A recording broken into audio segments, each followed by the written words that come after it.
You're ready? We're ready.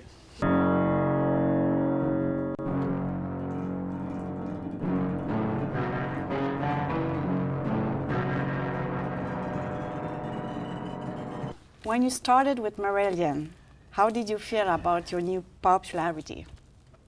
Well, I mean, first of all, the whole thing became terrifying when we went on tour. When I met the band, they were so relaxed about being themselves from the moment I met them. They didn't even seem bothered that, I mean, I shouldn't say this, but it's true. They didn't seem bothered that Fish had left. And that surprised me. I thought they'd be quite worried about that, about having lost their enormous, creative talent that he is, and the front man and everything. I thought they'd be feeling quite insecure, but they didn't seem that bothered. And when I joined the band, we got together and we jammed and we made music, and then we went to this fabulous recording studio in the English countryside and lived like princes for a couple of months. And everything was just great. And I used to sit by the swimming pool listening to Slave to the Rhythm by Grace Jones, and drinking Pimm's in between recording vocals and things. And it really, stupidly, I never really thought about too much about the fans or what would happen when I had to walk out in front of them. And then Mark Kelly came home from the pub one night and announced, while we were still in the studio recording Season's End, he announced that he'd promised a guy down the road that we were going to play in his pub next week. And I said, "What? You did what?" And so then we had to go and do a show. And this pub was down this little country lane. It was called the Crooked Billet, in a tiny little place called Stoke Row near Henley. And we thought, shit, well, we'd better rehearse, if we're going to have to play. So we rehearsed a little set up. And then the word got out that we were doing it, and on the night that we came to do it, you couldn't even get into the street for people, never mind into the building. There were just people everywhere, and we had to climb in through the window just to get into the place. And there wasn't a stage, we were just playing on the floor, and so I found myself like this, with the front row. They were standing there like this, they were all taller than me. And so the front row I was looking upwards, and that was scary because I thought, well, if these people don't like me, they can just reach out and strangle me, no problem. And so for the first time, then I started to address the idea of being in this very popular band in front of a lot of people who, no doubt, were very, very emotionally attached to the previous singer. And probably naturally very suspicious about me. So I don't think at that stage I was aware of my popularity. Quite the reverse, I didn't imagine that I would be terribly popular. And at no point really did I feel that popular for many years, although there were amazing moments. There was one night one memorable night, legendary night at Le Zénith in Paris, where about 4 songs into the show on the Season's End tour, I just said, "Hello, I'm a new singer. You've probably noticed." And there was about 4,000 or 5,000 people in there who just went crazy and began to scream, and the noise was just unbelievable. The whole room was shaking. And I was looking at the band, and they were looking back at me going, I don't think they'd ever really heard anything like it. And it's taken me, this long, 25 years, to tell this story without getting tearful, because it was such an incredible and moving thing. And so I suppose I must have been popular at that point, but I never really felt like I was popular. I just felt like I was loved. really. And I still feel like that.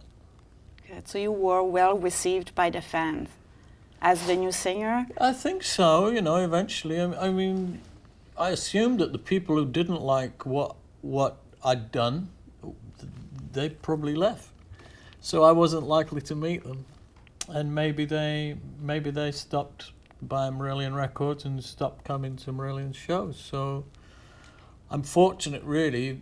It's very rare that I come up against someone who says they don't like what we do. I'm sure there's plenty of people out there. I just don't get to meet them, fortunately. So, according to Mick Wall, you're much better keyboardist than Mark. How do you feel about that? Well, I never read that. I'm going to have to phone Mick Wall up and ask him about this, because that's news to me. But I guess I feel better about it than Mark does. I think I'm probably... The thing about Mark and I is Mark began his life as a synthesizer player. So a synthesizer is a different instrument to a piano. It doesn't have, you know, the keys go up and down very easily on a synthesizer, you know, they're like wobbly keys, and with a piano, of course, they're connected to hammers, and it feels a lot different. And I think Mark is a synthesizer player who gradually became a piano player. Okay. And I started life, I mean, I never had lessons, I taught myself, but it was always piano for me. So I think I'm a more natural pianist, perhaps, than Mark. But to say I'm better is, you know, what's better? Yeah. You know, we just have two different approaches. Well, he was the one I didn't really get on with. Right from the start, he was the one I kind of... He took a bit longer to suss out. And then Mark and I went through a period in... Not long after that, around sort of holidays in Eden, for a long time we were like brothers. We were almost inseparable. We became very, very close. And then over time we drifted again. And now we're sort of getting close again. I mean, the thing is, this relationship I've had with the band has been so long now. It's longer than most marriages last. And it is a marriage. But it's a marriage to a number of people, and so the dynamics are really strange. And over time, you'll be really close to one person, and then you drift from them, and you'll become close to another one. Yeah. And there's also a kind of, I guess, perhaps because we're boys, it's probably the same with girls, but in a different way. But with boys, there's a gang dynamic as well. So the gang will split into little factions. You know, yeah. Like a wolf thing.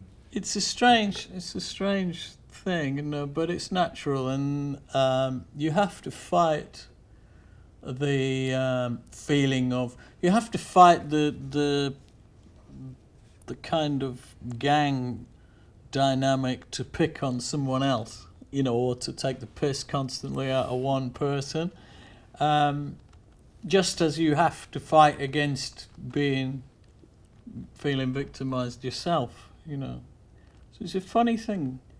And of course, the creative process to write a song together, the way that we write particularly, this creates so much potential to fall out and argue, because there's so much debate, and there's everybody's own tastes are imposed upon the music, and we all have slightly different tastes.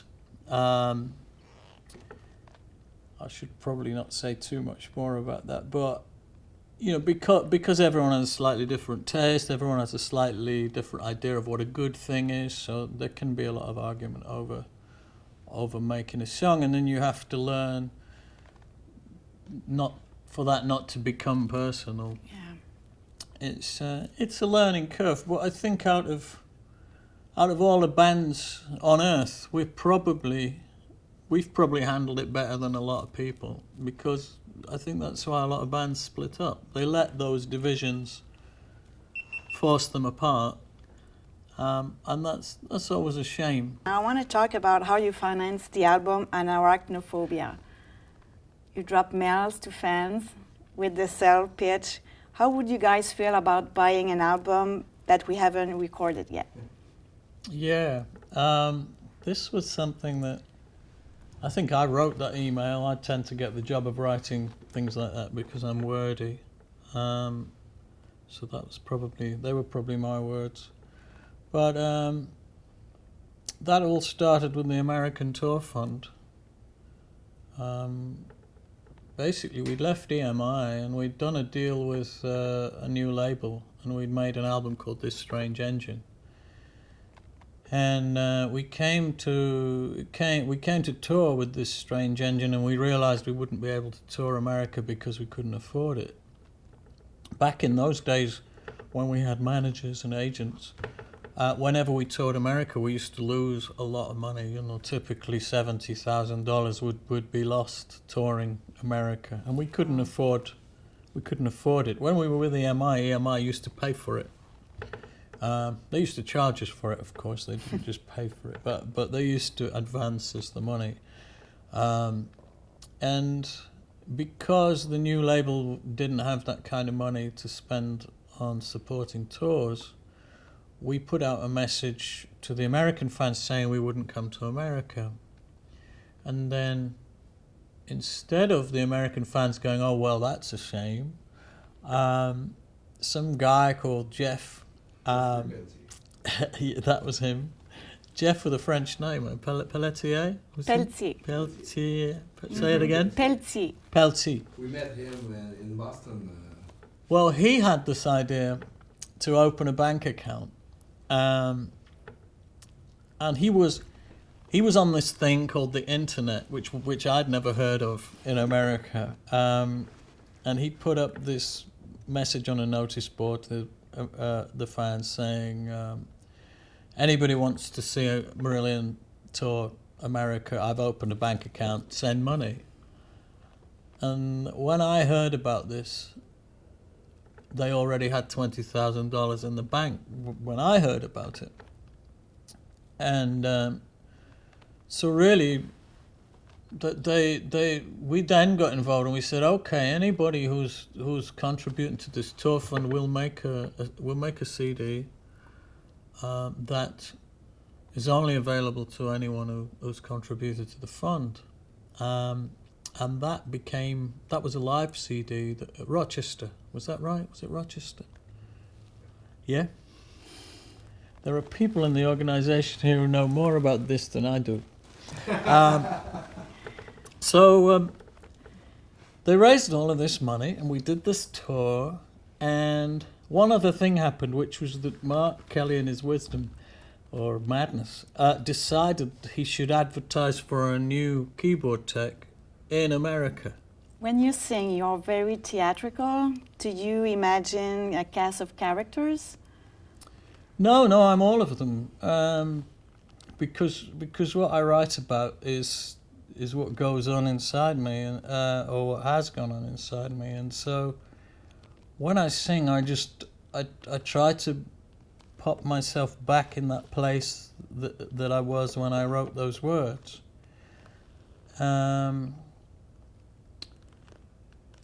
And so I just relive those words, really. And because they're just about everything I've ever written has been true, it's quite easy for me to just return to those places.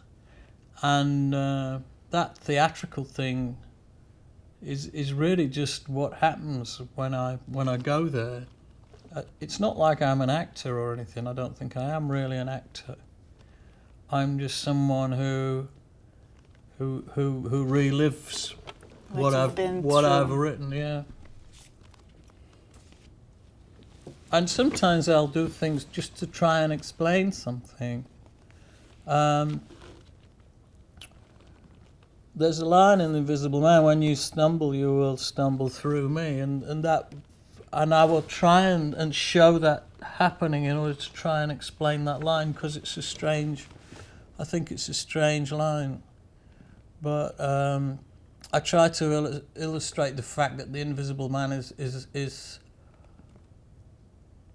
not an invisible man in the in the kind of H.G. Wells sense. He's someone who is there and not there as well. So it's a way of being with someone and following them through their life without being able to be there.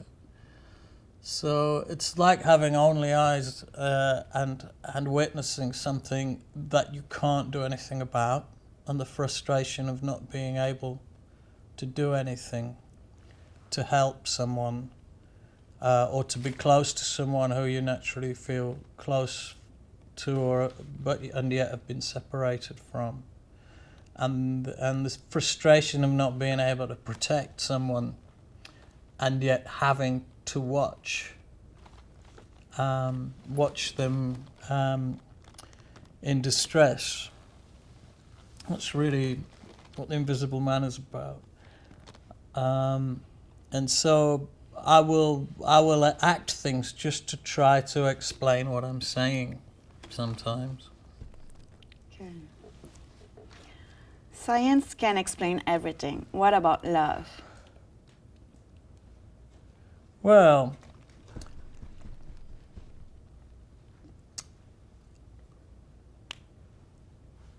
I don't know. I mean, love's an interesting word, isn't it? It's in a way, it's a sort of an overused word. By definition, it's a romantic word, and sometimes romantic things can ultimately be unhelpful or insincere. And it's all too easy for artists to stand up and say all you need is love, and if only there was more love. But really, it just boils down to recognizing the fact that we're all more or less the same, and that what unites us is so much greater than what divides us, and the fact that what divides us gets magnified in our minds to being a bigger thing than it is, and that all prejudice comes from that. It comes from that failure to recognize that we're so similar. I mean, 95% of our DNA is in mice, for God's sake, let alone each other. So we're so similar, and yet our egos, we're so desperate to feel special that our egos want us to be different. We want to feel different in our minds, but we're really not that different at all. And I think if love is anything, then love is the recognition, is the recognition that we're to feel for someone else and to respect the fact that they are so very similar to you, and to try to be kind to other people, which we're not all very good at. I'm not very good at it, but I try. But science, I don't know.